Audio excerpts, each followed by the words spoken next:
이로 말미암아 하나님의 진노가 불순종의 아들들에게 임하나니 그러므로 그들과 함께하는 자가 되지 말라. 아멘. 우리 옆에 분들 보시면서 이렇게 인사 나누도록 하겠습니다. 주님의 평화가 함께 하시기를. 네, 오늘 아직 추석 명절 중에 있죠. 우리 내일까지는 쉬니까요. 우리 옆에 분들 보시면서 풍성한 한가위 되세요 하고 인사 한번 다시 나누겠습니다.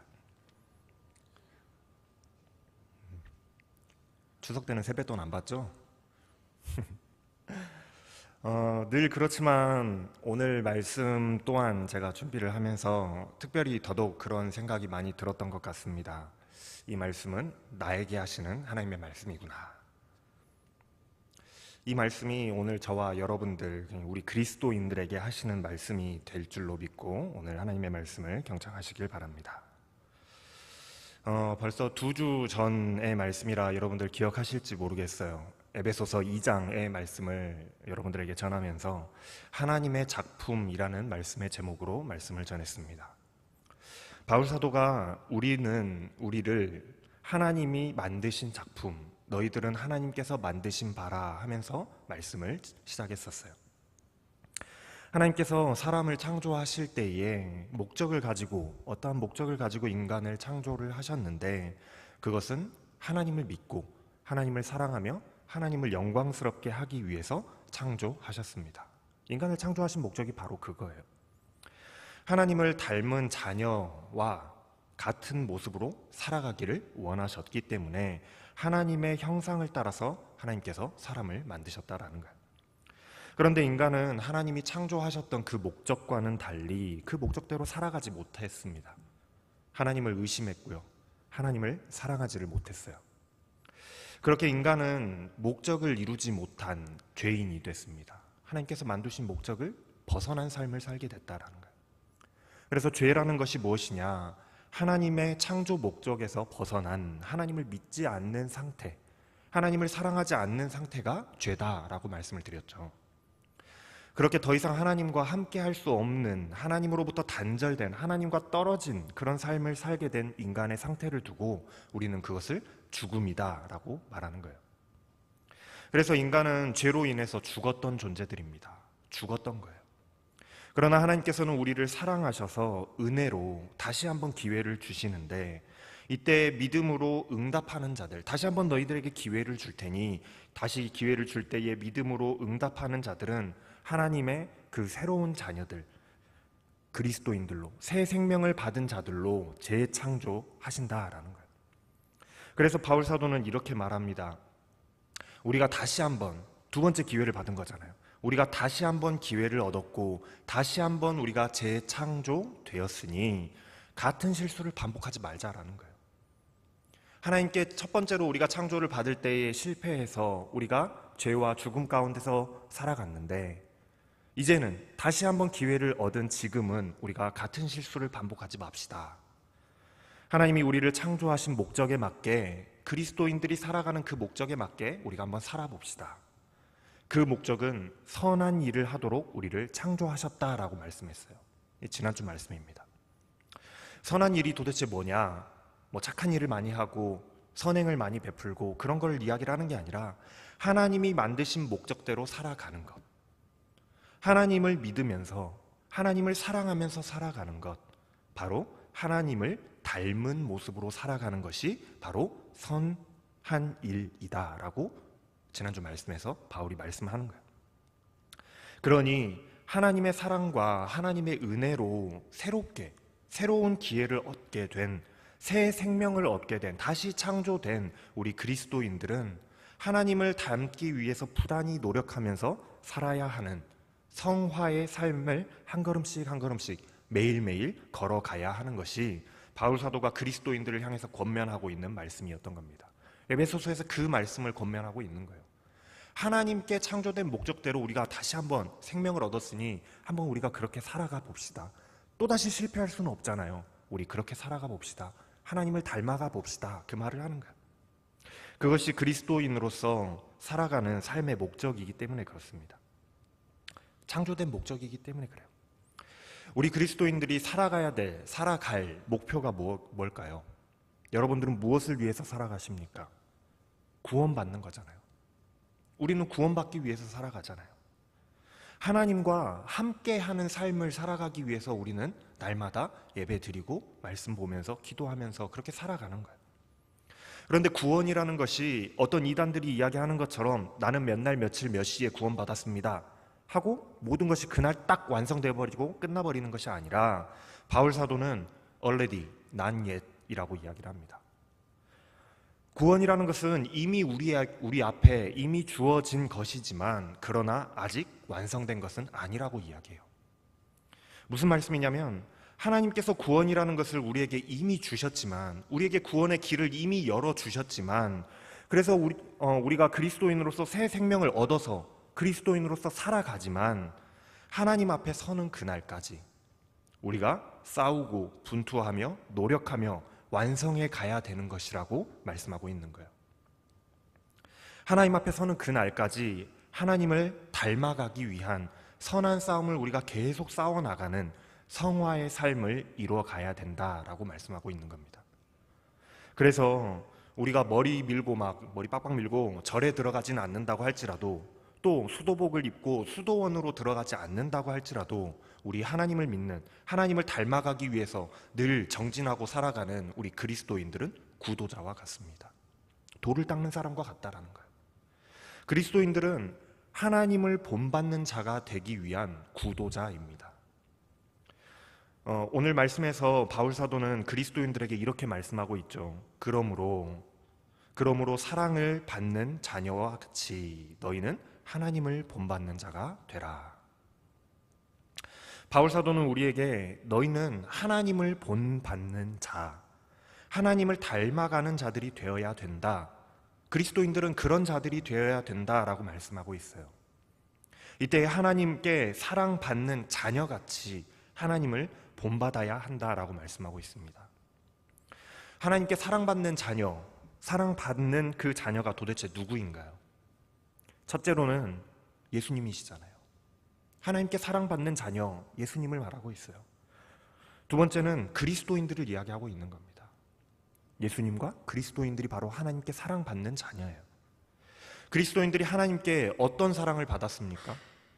2절 말씀에 보면 이어서 말씀하듯이 그리스도께서 너희를 사랑하신 것과 같이 너희도 사랑 가운데서 행하라.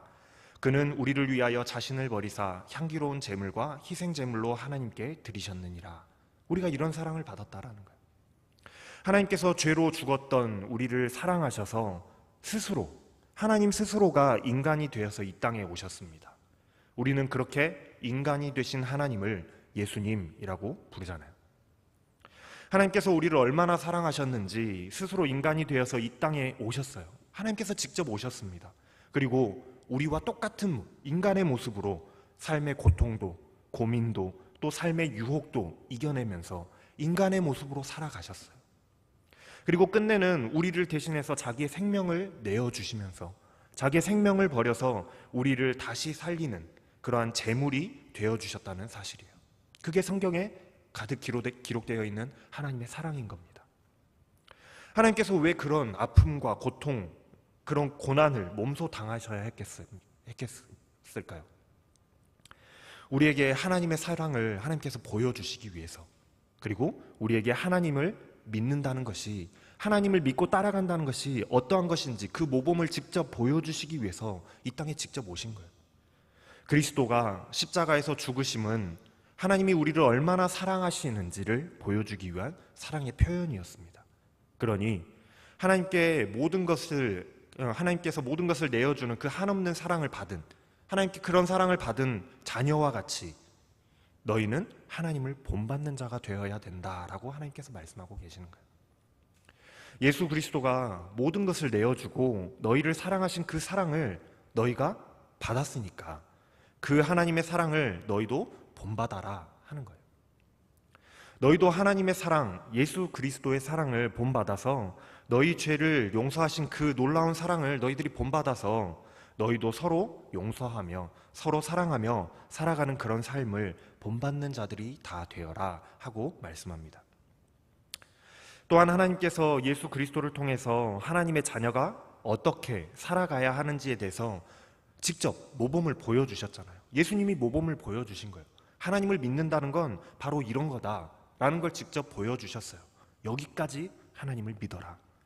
믿음의 모범을 우리에게 보여주셨습니다. 그러니 예수 그리스도가 하나님을 닮았던 것처럼, 예수 그리스도가 하나님을 닮아서 믿음의 모범을 보여주셨던 것처럼 너희도 예수 그리스도를 닮아서 하나님을 본받는 자가 되어야 된다라고 말씀하는 거예요. 그래서 성경에서 우리에게 뭐라고 말씀합니까? 우리를 뭐라고 말씀하나요? 작은 예수라고 이야기하고 예수 그리스도를 본받으라고 이야기하잖아요. 예수님께서 겟세마네 동산에서 보여주신 모습은 정말로 그 어떤 사람도, 그 어떤 누구도 따라갈 수 없는 믿음의 모습을 예수님이 보여주셨어요. 인간의 모습과 인간의 생각, 인간의 의지로는 십자가에서 죽어야만 하는 그 하나님의 계획을 받아들이기 너무 어렵습니다. 그래서 예수님은 땀방울이 핏방울이 될 만큼 얼마나 예수님이 힘겹게 기도하셨는지를 알 수 있잖아요. 땀방울이 핏방울이 될 만큼 전심전력으로 하나님께 예수님께서 기도하시잖아요. 예수님께서 뭐라고 기도하십니까? 하나님, 저는 못하겠습니다. 아니요, 하나님, 저는 하기 싫습니다. 라고 기도하세요. 그런데 그것은 너무나도 당연한 인간적인 모습이고 인간의 마음 아니겠어요? 누가 나보고 대신 죽으라고 하는데 내가 죽겠다고 선뜻 나설 수 있는 사람이 몇이나 되겠냐는 거예요. 못하겠다 하는 게 당연한 거예요. 그러나 예수님은 그 기도 마지막에 우리는 인간으로서는 할 수 없는 그 순종의 믿음의 모습을 보여주시잖아요. 결국에는 믿음의 승리의 모습을 보여주신다는 거예요. 그러나 나의 뜻대로 하지 마옵시고 아버지의 뜻대로 하시기를 원합니다. 마지막에 그 믿음의 순종의 모습을 보여주셨습니다. 그렇게 예수님은 하나님의 뜻에 순종하여서 십자가라고 하는 그 참혹한 사형틀 위에 우리를 대신하여 죽으심으로 하나님의 커다란 그 계획, 우리를 구원하시고자 하는 하나님의 그 계획을 완성하셨잖아요. 예수님이 믿음으로 순종하셨기 때문에 그 계획이 완성이 된 거예요. 과연 누가 있어서 하나님을 믿되 죽기까지 하나님의 말씀에 순종할 수 있는 그 믿음을 보여줄 수 있겠는가 하는 거예요. 예수님이 그 모범을 보여주셨다라는 겁니다. 예수님께서는 우리에게 믿음의 모범을 보여주신 거예요. 이렇게 믿어야 된다. 인간의 생각과 욕심을 이겨내고 하나님의 말씀에 순종하는 것이 어떠한 것인지를 직접 몸소 보여주신 거예요.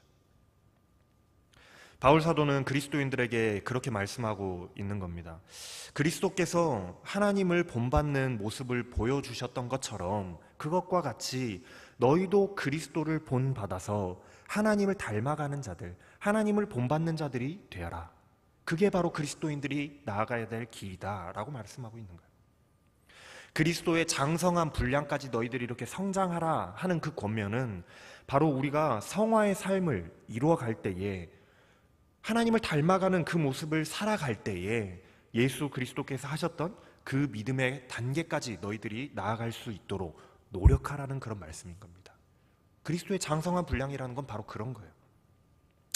그런데 말이 쉽지 미약한 나의 믿음이 예수님과 같은 그런 믿음이 되려고 한다면, 나의 믿음은 요만큼인데 예수님처럼 요만큼 커지려고 한다면 그게 얼마나 힘든 일이겠어요. 잘 믿어지지 않고 잘 순종되어지지 않고 하나님 하기 싫어요, 저는 안 할 거예요, 거부하게 되겠잖아요. 그래서 바울 사도는 고린도전서 4장 16절에서 이렇게 말씀했던 것 같아요. 우리가 못한다는 걸 알고 여러분은 나를 본받는 사람이 되십시오. 여기서 나라는 건 바울 사도입니다. 예수님을 본받는 사람이 아니라 나 바울을 본받는 사람이 되십시오라고 성도들에게 권면하고 있어요. 예수님을 본받는 것이 너무나도 바울이 막 건방져가지고 내가 예수님보다 잘 믿으니까, 내가 예수님보다 하나님을 더 잘 믿으니까 나를 본받는 자들이 되라 하고 그런 이야기, 건방진 이야기를 하는 말이 아니라, 예수님을 본받는다는 것이 너무나도 힘들고 어려운 일이라는 것을 나도 잘 안다. 그것이 너무나도 어렵다라고 한다면 나만큼, 인간인 나 바울만큼만이라도 본받는 자들이 되십시오라고 권면하고 있는 거예요. 제가 아무것도 모르는 열정만 가득했던 그런 전도사 시절에 성경에서 가장 본받고 싶은 인물, 닮아가고 싶었던 그 인물이 다름 아닌 바울 사도입니다. 바울 사도를 본받고 싶었어요. 그 당시 사회에서, 이 바울이 살아갈 당시 그 사회에서 정말로 뛰어난 학식이 있었고 능력이 있었던 바울이었지만 주님을 만난 뒤에 인생이 완전히 바뀌잖아요. 그리고 그 인생이 바뀐 바울이 복음을 위해서, 하나님을 위해서 자신의 조건, 배경, 학식마저도 나는 그 모든 것들을 배설물로 여긴다라고 할 정도로, 그렇게 말할 정도로 오직 하나님만을 위해서 살았던 사람이 바로 이 바울 사도입니다. 그 모습이 너무나도 멋있었기 때문에 나도 바울을 닮은 그런 사람이 되어야 되겠다라고 생각을 했었어요. 철없을 때 그랬다라는 거예요. 그 모습이 그런데 시간이 이제 지나고 보니까, 세상을 살아가는 시간이 많아지고 이제 세상을 살아가는 게 얼마나 어려운지를 깨닫고 보니까, 그렇게 시간이 길어지면 길어질수록 나는 바울이 아니라 요나 같은 사람이었구나 하는 것을 많이 느끼게 돼요. 요나는 하나님께 부름을 받았지만 자신의 생각, 자신의 판단, 그리고 자신의 그 성격 때문에, 성질 때문에 하나님의 말씀에 순종하지 않았고 오히려 하나님의 말씀에 반대로 도망갔던 사람이고, 억지로 끌려가서 하나님의 말씀을 전했던 사람이었고, 그것마저도 잘못되기를 바라는 그런 심정, 그런 마음으로 지켜보면서 있었던 사람이잖아요. 하나님의 뜻에 순종하기보다는 자신의 욕심과 자신의 아집으로 살았던 사람이 이 요나라는 사람이었습니다. 그런데 나의 모습이 요나와 같다라는 거예요. 나의 이상은 바울과 같은 그런 삶을 살아가기를 원했지만, 나의 욕심과 나의 생각과 나의 아집이 세상의 그 돈과 명예와 나의 고집을 포기하지를 못해서 하나님의 말씀에 순종하지 못하고 이상과 현실 사이에서 갈등하고 있는 그런 요나의 모습과 다를 바 없었다라는 겁니다. 우리가 세상을 살아가는 동안에 그리스도인으로서 하나님을 닮아가려고 한다면 얼마나 많은 것을 포기하고 또 희생해야 되는지 몰라요. 눈물 날 일도 많습니다. 때로는 나의 시간을 포기해야 될 일이 많고요. 때로는 내가 세상에서 즐기는 즐거움을 포기해야 될 일이 많아요. 때로는 인간관계도, 때로는 사랑도, 때로는 나의 커리어도, 때로는 사람들에게 받는 그런 인정도, 그리고 내가 부유하게 살아갈 수 있는 기회, 삶과 또 재물들도, 돈도 다 포기해야 될 수도 있습니다. 물론 모두가 다 포기해야 된다라는 건 아니에요.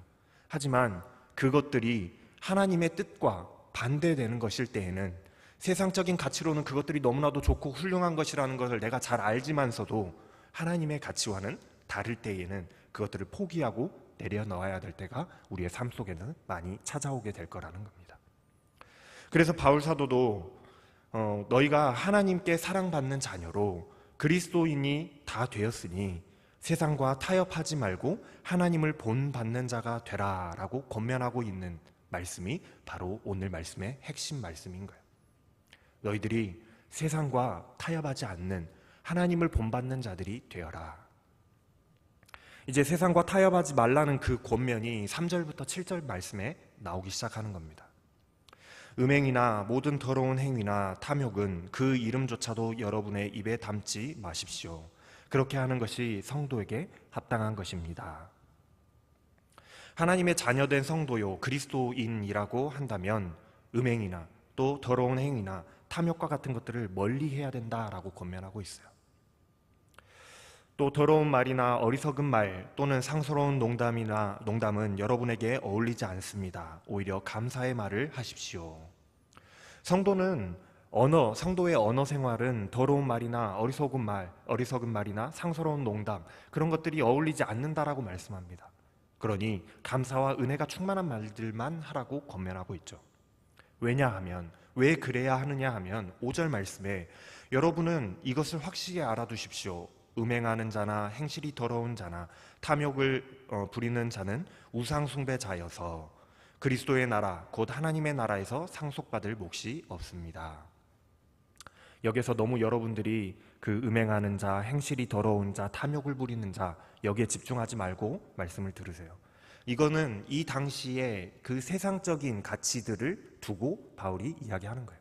오늘날로 따지면 이런 행위들이 아니라고 할지라도 다른 세상적인 가치들, 뭐 돈일 수도 있고 명예일 수도 있고 이런 것들을 이야기하는 걸 수도 있습니다. 동서양을 막론하고 고대 종교에서 중요한 것은 다산과 풍요였습니다. 왜냐하면 옛날에는 막 이렇게 그 발전된 문화가 없었기 때문에 사람이 그냥 잘 먹고 잘 사는 것, 그리고 종족의 번식만큼 중요한 게 없었기 때문에 그래요. 그래서 많은 자녀를 낳는 것은 축복으로 여겨졌고, 또 많은 곡식을 얻는 이 풍년이라는 것은 신의 축복이었습니다. 그래서 어느 종교를 봐도 다산과 풍요에 관련된 신들은 꼭 있었어요. 이스라엘을 항상 힘들게 만들었던 바알, 이 바알이라는 신은 폭풍의 신이거든요. 그래서 비를 내려주는 신이었습니다. 또한 아세라라고 하는 이 신은 바알의 아내 신이었지만 또 다산과 이 풍요를 가져다주는 신으로 여겨졌어요. 또 이집트나 바벨론이나 로마 신화에서도 이러한 풍요와 다산의 신들은 꼭 존재하는 신들이었습니다. 문제는 이런 종교들에서 풍요를 기원하는 이 제사 의식으로서 사용되었던 것이 남녀의 성관계가 이용되었다라는 거예요. 그래서 고고학적인 연구 자료들에 따르면은 이러한 신들의 신전에는 그런 행위를 하는 방들이 따로 있었고, 신전에는 공식적으로 이 창녀나 남창들이라고 하는 그런 존재들이 있어서 신전에 예배하러 오는, 신전에 그 신들에게 제사를 드리러 오는 사람들은 그런 신전에 있는 창녀나 남창들과 공식적으로 성관계를 가지면서 그런 당시에 그 풍요를 기원하는 그런 문화들이 이 신전 안에 있었다라는 거예요. 그것들이 당시의 종교와 사회의 풍조였다라는 것을 말해주고 있습니다. 뿐만 아니라 로마 시대의 예배소 같은 이런 큰 도시들에는 매춘을 하는 그런 유적들이 발견될 정도로 매춘이라는 것들이 굉장히 일반적이었다라는 거예요. 여러분들 혹시 그 드라마 중에 스파르타쿠스라는 드라마를 보신 적이 있는지 모르겠습니다. 굉장히 잔인하고 이 피 튀기는 그런 영상 기법, 자극적인 영상 기법으로 굉장히 이슈가 됐던 그런 드라마였어요. 저는 이게 검투사 이야기이기 때문에 굉장히 재밌게 봤는데, 그런 그 드라마는 검투사의 싸움을 굉장히 잔인하게 표현하고 있기도 하지만, 또한 그것과는 다른 점에서 이 로마 시대에 어떻게 보면 우리나라의 사극과 비슷한 거기 때문에, 역사 드라마이기 때문에 고증이라는 걸 하잖아요. 그래서 그 당시에 시대상이 어땠는지를 반영하고 있습니다. 그래서 로마 시대의 향락이라는 것이 얼마나 광범위하게 퍼져 있었는지를 보여주고 있는 드라마라고 할 수 있어요. 그래서 그 드라마를 보면은 술과 또 성적인 것과 굉장히 방탕한 문화들이 굉장히 여실히 드러나고 있거든요. 너무 잔인한 거라서 여러분들에게 보시라고 추천은 못 드리겠어요. 뿐만 아니라 탐욕이라는 것은 이 초대 교회에서도 우상 숭배로 여겨질 만큼 배척되는 거였습니다. 예수님께서도 사람이 재물과 하나님을 동시에 섬길 수 없다, 겸하여 섬길 수 없다라고 말씀하실 정도로 이 탐욕이라는 것이 우상 숭배와 관련되는 거였어요. 어쨌든 간에 이 당시의 사회 풍조들이 그러했다라는 거죠. 그 당시에는 이런 것이 일반적이었다라는 거예요. 그러한 향락의 끝을 달리는 이 세상 속에서 살아가고 있고, 탐욕에 물들어서 살아가고 있는 그 세상 속에서, 그리고 당시에 그 음행이 가득했던 이 종교라는 문화 속에서 그리스도인, 기독교라는 종교 문화로 하나님의 자녀로 그리스도인으로서 살아가는 것이 너무나도 힘든 일이었을 거라는 거예요. 어떻게 생각하면 그 당시에 이 그리스도인들이라고 하는 존재들은 별종들이었을 겁니다. 오히려 그리스도인들이 독특한 자들이었을 거라는 거예요. 그래서 바울 사도는 그리스도인들에게 권면하는 거예요. 음행이나 더러운 행위나 탐욕을 멀리하라. 더러운 말이나 어리석은 말이나 상스러운 농담, 그런 것들도 멀리하라. 그것들은 그리스도인들에게 어울리지 않는 것들이다. 너희는 하나님의 은혜에 감사하는 말들과 그런 행동들만 해라. 음행이나 더러운 행실이나 탐욕은 우상 숭배자들이나 하는 것이다. 세상 사람들이나 하는 것이라는 거예요. 우리 그리스도인들은 하나님의 나라를 받은 자들이기 때문에 그러한 모습으로 살아서는 안 된다라는 겁니다. 왜 그래야 되냐? 왜 세상 사람들과 다른 모습으로 살아야 되느냐? 하나님은 그런 분이 아니시기 때문이라는 거예요. 세상 사람들과 똑같은 그런 모습의 하나님이 아니시기 때문이라는 겁니다. 하나님은 그 세상 사람들이 행하고 있는 세상의 풍속과는 반대되는 모습의 분이시기 때문이라는 거예요. 그리스도인들은 하나님을 닮아가기 위해서 하나님을 닮아가야 하는 사람들인데, 닮아가야만 하는 사람들인데, 하나님과 반대되는 세상의 풍조를 따라서 살아간다라고 한다면 하나님을 닮아갈 수 없겠잖아요. 그렇잖아요. 오히려 하나님을 닮아가지 않는 사람들이 되겠잖아요. 세상의 그런 풍조를 따라서 그것들과 타협하면서 살아갈 수 없기 때문에 바울 사도는 세상의 행실을 멀리하라고 말씀하고 있는 겁니다. 자, 보십시오. 이제 6절과 7절 말씀에서 이렇게 말씀하고 있습니다. 여러분은 헛된 말에 속아 넘어가지 마십시오. 이런 일 때문에 하나님의 진노가 순종하지 않는 자식들에게 내리는 겁니다. 그러므로 여러분은 그런 사람들과 짝하지 마십시오. 그런 사람들과 어울리지 마십시오. 이렇게 말씀하고 있어요. 아마도 당시 그리스 로마의 그 문화권에 살아갔던 사람들은 그리스도인들의 행동이 오히려 그 문화 속에서는 더욱 이상한 것으로 여겨졌을 겁니다. 오히려 그리스도인들이 독특한 사람이었다라는 거예요. 그 당시의 사람들은 그런 행실과 그런 문화가 너무나도 당연한 세상의 문화였다라는 거죠.